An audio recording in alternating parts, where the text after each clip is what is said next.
The second in command needs to be great at all the stuff that the CEO sucks at, right? The second in command needs to really love the business areas that the CEO is not very good at. What's the saying, Cameron? What is it? Your network is equal to your net worth? What is Yeah, it? your network is your net worth. That's one of the reasons why I've been participating in so many masterminds over the years. And every time I plug myself into these mastermind communities, I end up growing my network. I end up gaining new ideas on how to grow my companies. I end up finding clients. I end up spending time with current clients. It also just supercharges my energy and my ideas that I can bring back into my business. And I also don't have to be the one trying to figure it all out because I've met all these really other smart people. I can lean on them and ask them for ideas on how to actually scale my companies or how to deal with any problem or opportunity that's sitting in front of me as well. Yeah, that community aspect is so important. And what's interesting for you is there are a lot for the CEO and entrepreneurs. But what's so interesting about yours is there's not a lot for people in operations or people who are the second commands or COOs. Is yours the only community that does that, services operations? Yeah, that's the core focus of what we really looked at was how do we create a community that is exclusively for the COO or the second in command, that's the COO Alliance. Yeah. Because they're not like entrepreneurs. The COO has a very different personality profile. They have very different needs. They focus on very different areas of the business than the entrepreneurs do. And the entrepreneurs have lots of their own communities. But there was really no safe space for the second in command to go to share ideas with each other, to share problems they're having, to work on the relationship with their CEO or their team. And then likewise, we started the Ops Spot recently. We've now got over 100 members of the Ops Spot globally, and that community is for anybody that's kind of in the lower or mid-level operations roles, because again, there were lots of conferences for marketing and for IT professionals, but there was never anywhere that just focused on the operations side of the business. That's amazing. It's great that there's something like that now for people. Now, speaking of that, you said it was really interesting. Is like, how would you define like the actual COO? Like, what would be the definition that he would say if you had to pinpoint it? The COO, there's a few people that I've been talking to about this recently, and the one that keeps coming back to my mind was Thomas Edison. And Thomas Edison said, vision without execution is hallucination. And really the COO, or that second in command, is the execution to the visionary. I've talked to a couple entrepreneurs recently, and one said that the COO is the brakes to their gas, and somebody else said that they're the leash to their dragon. And I think there's something really powerful there to remember that the second in command is there to save the entrepreneur from themselves, right? It's there to slow them down, think through it more carefully, not make some of the mistakes that entrepreneurs can often make because we go too quickly. We're perpetual motion machines, right? We got constantly coming in with all these new ideas. So the COO is really the person to figure out the who, what, when, where, why, and how, to figure out the plans and the budget to make the dreams happen. Very similar in a way to the contractor is the person to make the homeowner's dream happen, right? The homeowner has the idea of what they want to build. The contractor creates the blueprints or the plans, finds all the subtrades and the workers, gets everybody aligned, and then over the course of a year or so, builds out this home on time and on budget, hopefully, right? That's really the role of the COO. The one that connected most with me was it? Did you say it's the leash that controls my dragon? Leash or my dragon, yeah. Oh my God, Well, that's like. No, there's. I mean, everybody needs something different, but that for me probably that would be a very. That's great, right? Very good, yeah, it's so good. There's something else that really has kind of come up with. And it's hard. It's why it's hard to define the second in command, is because every second in command is so completely different. Right? Harvard came out with an article about 15 years ago called The Misunderstood Role of the COO. And I talk about it and go in depth with it in my book, The Second in Command, where they identified 7 distinct types of chief operating officers. You know, they talk about the executor, the MVP, the better half, the partner. Where I kind of go with it is the second in command needs to be great at all the stuff that the CEO sucks at. Right? The second in command needs to really love the business areas that the CEO is not very good at. So if you kind of think through it that way, it gets very hard to define what a CEO is because every company is so different. If I look at all of the members we have in the COO Alliance, I would say about 40 or 50% of those COOs have finance report to them, and about half do not. I'd say about half of them have IT and engineering and product reporting to them. About half don't. About half have sales and marketing, and some don't, right? It's really what are the strengths of the CEO? So when I was the second in command at 1-800-GOT-JUNK, I helped take the company from 14 employees to 3,100 employees in 6 years, and from 2 million to 106 million. Brian was very strong in IT and finance. I wasn't. So I ran everything else in the business. I ran operations, the call center, sales, marketing, PR, our franchise operations. I did a lot of public speaking. I was very outward kind of facing COO. Now the COO that's there does no public speaking, never speaks to the media, and really doesn't focus on culture at all. He's very inward facing, and he handles IT and finance. But it's a different stage of the organization. So it's hard to say what's a COO because we have to match the CEO's skills, the CEO's weaknesses, the areas of the business the CEO doesn't want to work in. And we're there at a certain timeline of the business or a certain season of the business. And the skill set for that COO for that season or that timeline might be different than later on, right, as the company scales. That's so interesting. What I'm hearing basically is it's very hard to define what the skills or of your second in command needs to be, because it's really the opposite. You're missing half in a way from whatever the CEO is. So it always comes the CEO is first, and then you have to figure out what the CEO is second based on the strengths and weaknesses of the CEO, is what I'm hearing correct? Exactly. It's kind of like if let's say a guy was out there and he was recently divorced and he wanted to get remarried and he meets a woman, he's like, oh, you've been married before? Oh, you've been a wife. You can be my wife. No, like you need to learn a lot more about that person to know if they match you, if they match your core values, if they match your desires, if they match the way that you show up as a human.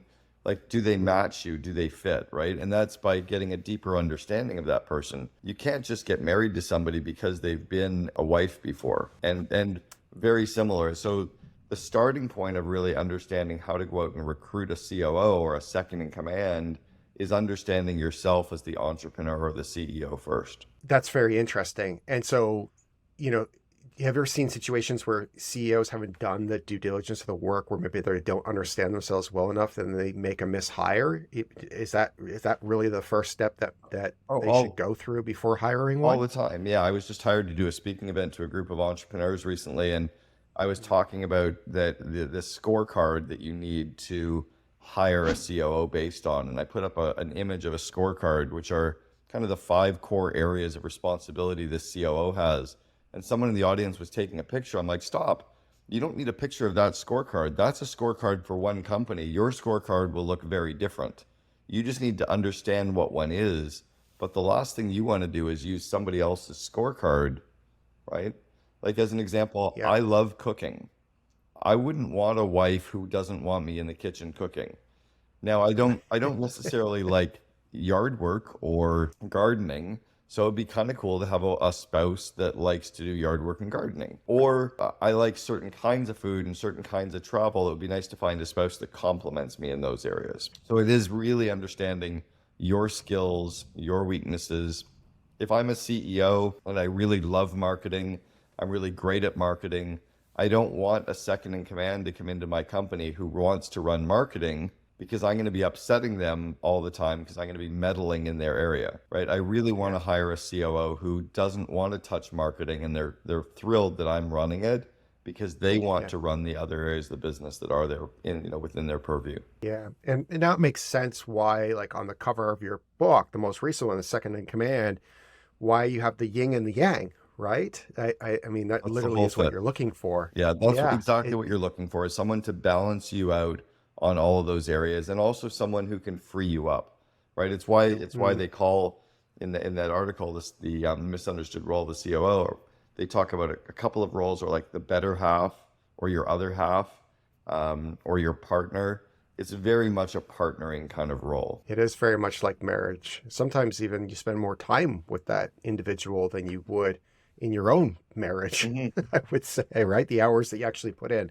Now, even though the different skill sets need to be different, is there some sort of like common qualities or skills, no matter who you hire, that are always the same in this particular role of the CEO? Like, what is it that you're looking for in that role that never changes no matter the different skill sets? Yeah, so the answer is yes, and I'll walk you through some. But then as a Okay. company gets bigger, the skills then necessarily have to change, right? The skills change based on the type of company, the size of the organization, but some of the Yeah. commonalities, the second in command, the areas they need to be good at, they have to be very good at the people side of the business. So the people Okay. side of the business is, the recruiting, interviewing, selection, and onboarding of people, because the second in command or COO is always helping the rest of the organization bring in good talent. They need to be really good at the communication side of the business, at being able to have a good, healthy conflict, being able to engage in good, healthy debate, be able to help groups of people who are coming to the table from different perspectives to have good debate and then come to some kind of consensus together. So to create harmony within that good, healthy debate. They have to be really good at helping to develop and grow people, because as a company scales, the last thing you want to have to do is keep firing people because their skills aren't good enough for the new size of the company. So they have to really be good at those sides of the business for sure. They also have to be really good at the area of strategy and business planning, right? The strategy is to think about where we're going and how we might be getting there. And the business planning is putting the plans and the systems in place to ensure that we get to where we're going. And then you should be layering in things like budgeting and cash flow and understanding at least that size of the business. And again, it depends if finance reports to them or not, but they still have to understand those areas of the business more than another executive might. Yeah, they need to have full P&L control to some degree, or at least an understanding of it. And then it sounds like recruiting and culture is a big part of it, right? Recruiting, hiring, culture. Yeah. And then you had mentioned the ability to take strategy and turn it into sort of execution, right? To see it through or be able to find the right people to do it. And depending on the size of the organization, they also sometimes have to be very strategic themselves as well, right? If a company is a 50-person company, strategy might be the CEO's role, and they might be left to just figuring out how to make it come true. As a company starts to scale, typically the executives slow things down a little bit, even if they're growing very quickly, and the executive team starts thinking of strategy together. So that starts to scale. Again, P&L responsibility. Sometimes they have P&L responsibility. Sometimes they have full P&L responsibility. Sometimes finance reports to the CEO, and they might only have, budgeting responsibility for different business areas, but they have to understand the finance side of the business more than, the head of IT or the head of culture or people might. That makes sense to me. What's a common mistake or mistakes that happens in hiring this role? One of the big ones is that they end up mishiring based on the person's pedigree. So when I left 1-800-GOT-JUNK, as an example, they took about 12 months to find my replacement, and they brought the former president of Starbucks USA to come in as my replacement as the COO at 1-800-GOT-JUNK. I thought it was a fantastic hire, very strong at multi-unit operations, leadership, culture.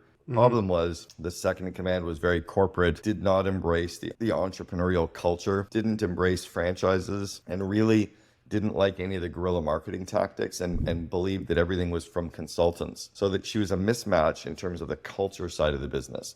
She was too corporate for this very entrepreneurial company, even though it was 100 million in revenue. So she kind of messed things up. And then 12 months later, she was let go. It's mishiring based on the culture fit of the person and being too enamored with what they've done versus what they're supposed to be doing, right? Are they a fit for what has to happen versus what they've done in the past? That makes sense.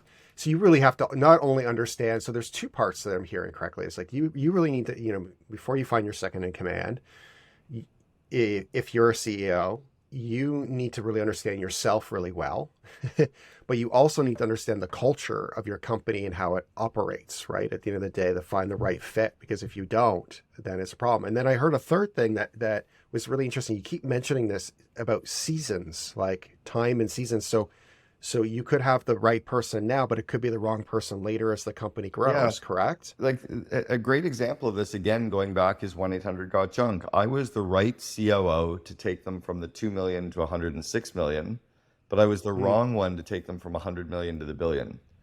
Eric Church, who's been now their COO for about 10 years, Eric and I have known each other for 35 years. He has been an Wow. incredible COO, taking them from about the 100 million mark to the 450 million. He would have been a horrible COO for the first 6 years when I was there because he didn't Mm, understand franchising. He wasn't entrepreneurial. He didn't know how to do everything that needed to be done.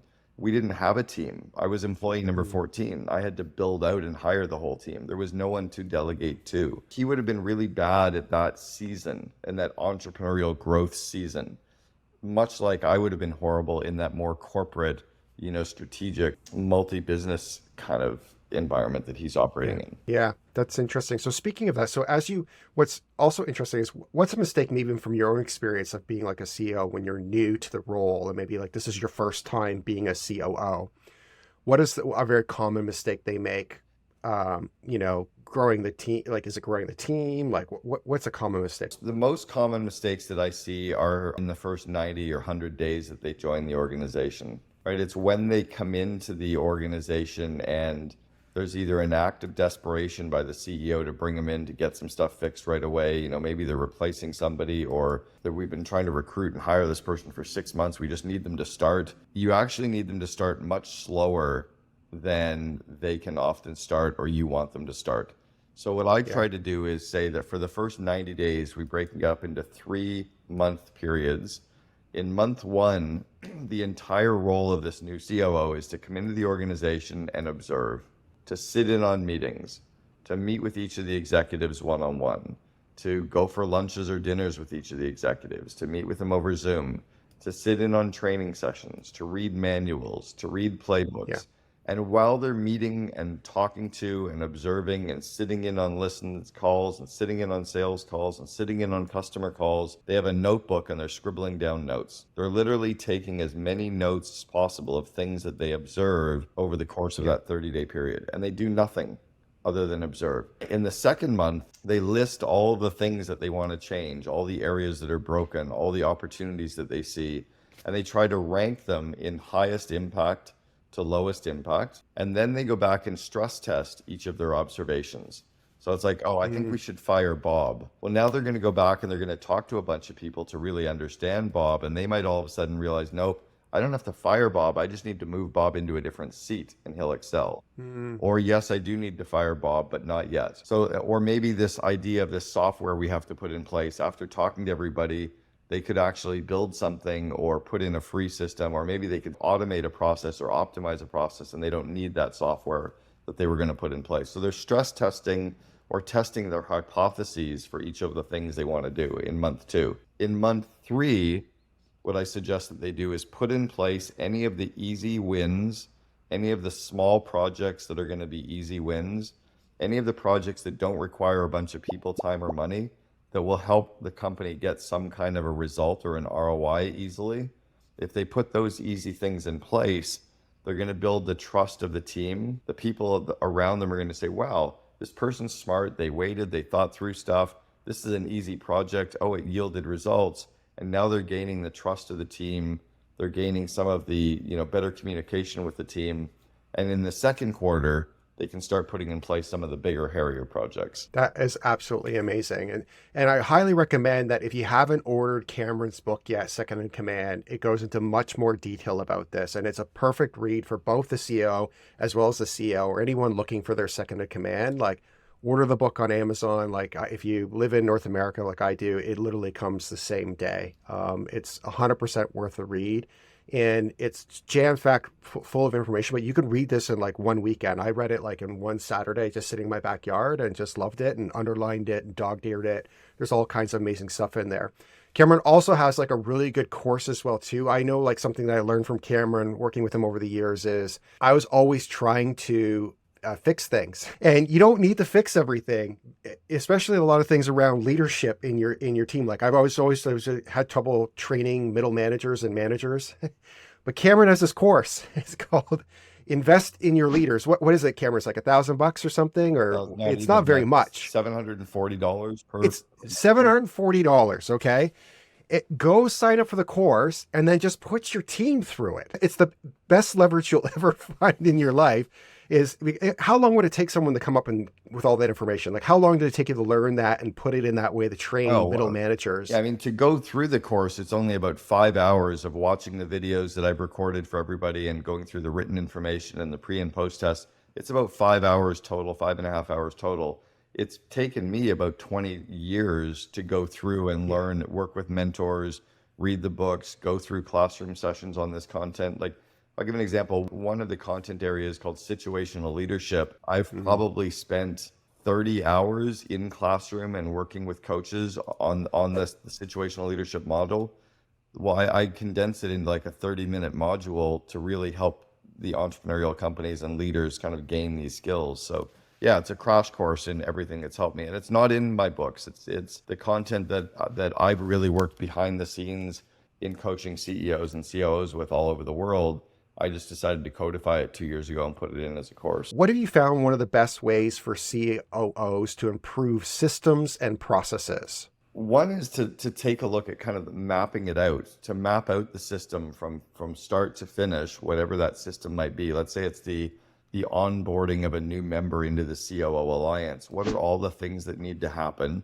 What are all the steps of that process that needs to happen? How many minutes or hours do each of those steps take? Who does each of those steps of the process?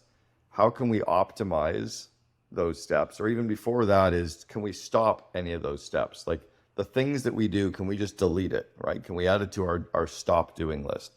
So let's stop some parts of the process completely. And then can we optimize any of those steps of the process, right? Can we make it simpler? Can we make it faster? Can we template it? If we've optimized it, then can we automate it, right? So it's stop, optimize, automate. And if it's automated, you're great. If you can't automate it, can you outsource it, right? So can you get a freelancer and can you leverage things like Zapier or if this, then that to kind of have a step, notify somebody that their work needs to be done. And then you have a freelancer or an internal person working on that part of the step to kind of speed up the process and then, delegating internally. It's also about the training parts of all the processes. So it's making sure that people know how to do each of the steps of the process and that they have the confidence to do each of the steps of the process. And then it's also around Parkinson's law that work expands to fill the space that we give it. So projects or even individual tasks can often take much longer than we want them to take. So it's by telling people, hey, this task is a 1 minute task. I don't want you spending 26 minutes on this 1 minute task because if you multiply that over the course of the year, it expands. And so it's thinking about all of your processes that way. Stop, optimize, automate, outsource, delegate.